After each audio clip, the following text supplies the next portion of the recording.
What happens when the greatest story of your life is a lie, written by the person you trust the most?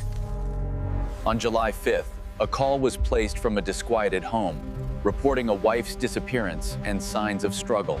Their marriage began as a perfect fiction.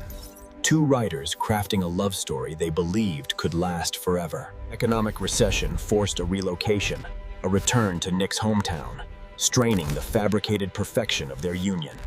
The discovered scene suggested violence, an overturned ottoman, scattered glass, but the absence of definitive blood evidence. The first clue, part of an anniversary game, now framed as a deliberate breadcrumb for investigators to follow. His inappropriate smile sparked immediate media backlash, transforming a concerned husband into the prime suspect.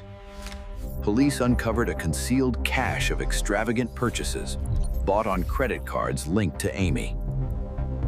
Amy's diary chronicled a descent into fear, alleging Nick's control and her terror, crafted for posthumous discovery. A former wealthy suitor emerged from her past, a potential stalker, providing an alternate theory for investigators. She had perfected the art of the cool girl, a mutable identity designed to mirror male desire perfectly. The staged revelation of a pregnancy and manufactured forensic evidence tightened the circumstantial noose around Nick's neck. The staged revelation of a pregnancy and manufactured forensic evidence tightened the circumstantial noose around Nick's neck. Facing mounting pressure, Nick secured a celebrity defense attorney known for winning seemingly hopeless cases. Meanwhile, Amy executed her disappearance, assuming a new identity far from Carthage, watching the media storm unfold.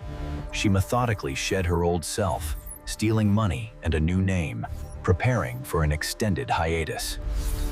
From her hideout, she consumed the narrative she authored, reveling in Nick's gradual, public destruction from a distance. Her meticulous plan fractured when her stolen cash was taken, forcing her to rely on a man she despised.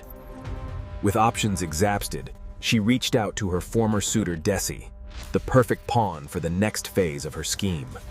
She entered his controlled, luxurious world, knowing his obsession would provide both sanctuary and her eventual alibi. Public opinion condemned Nick, fueled by a 24-hour news cycle hungry for a villain in the Heartland tragedy. Nick realized the treasure hunt was a trap, each clue designed to incriminate him further in the eyes of the law. A calculated television performance, coached by Tanner Bolt, began the arduous process of rehabilitating his public image. At the lake house, Amy fabricated a new horror story, painting Desi as her monstrous kidnapper and violator. She enacted her final scene, using his desire to stage a gruesome escape, leaving him dead in a pool of blood. Covered in blood, she reappeared as a survivor, her story of captivity overriding all prior suspicion in an instant. The narrative pivoted irrevocably. She was now the brave survivor, and Nick was the fortunate, exonerated husband. The evidence at Desi's compound perfectly supported her testimony, a masterpiece of self-defense and long-term captivity. Alone with her, Nick heard the grotesque fiction of her absence, knowing the truth but powerless to challenge it. In a moment of reckless triumph, she confessed the entire scheme to him, a truth he could never use. In a moment of reckless triumph, she confessed the entire scheme to him, a truth he could never use. He presented the recording, but she calmly outlined the futility of exposing her, a mutually assured destruction. They performed marital reconciliation for the public, a chilling partnership built on secrets and profound, intimate hatred. She profited from her own myth, authoring the definitive account of her ordeal, cementing her permanent victory. Within their home, she wielded absolute power, controlling every aspect of their life and the story they presented. He fantasized about killing her, running endless scenarios, but each calculated path led to his own undeniable ruin. They were bound forever, not by love, but by a poisonous symbiosis and the impending birth of their child. Her manifesto was a data-driven deconstruction of the exhausting performance women stage to meet societal and romantic expectations. The entire case was a battle of narratives, his word against her meticulously curated diary and physical evidence. The 24-hour news cycle acted as an unwitting amplifier, distributing her fictional narrative to a voracious, judgmental public audience. Investigative bias anchored early on the husband, allowing her fabricated evidence to seamlessly integrate into the official case file.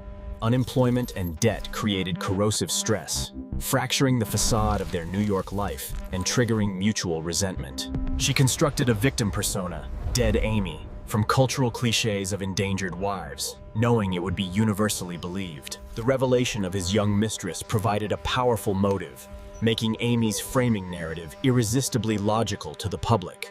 Each location marked a different act: the prologue, the crime scene, the hideout, and the final, bloody stage for her return. Inanimate objects were weaponized: a book for narrative, a tool for implication, and purchases for framing financial cruelty.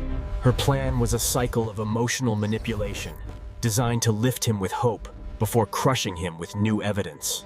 Even marriage counseling became a stage, a forum for her to perform woundedness and for him to practice deceitful contrition. Objective truth became obsolete, replaced by a more compelling narrative, expertly seeded with just enough plausible evidence to feel real. Their marriage concluded as a perfect prison, a life sentence served together in the gilded cage of their own creation.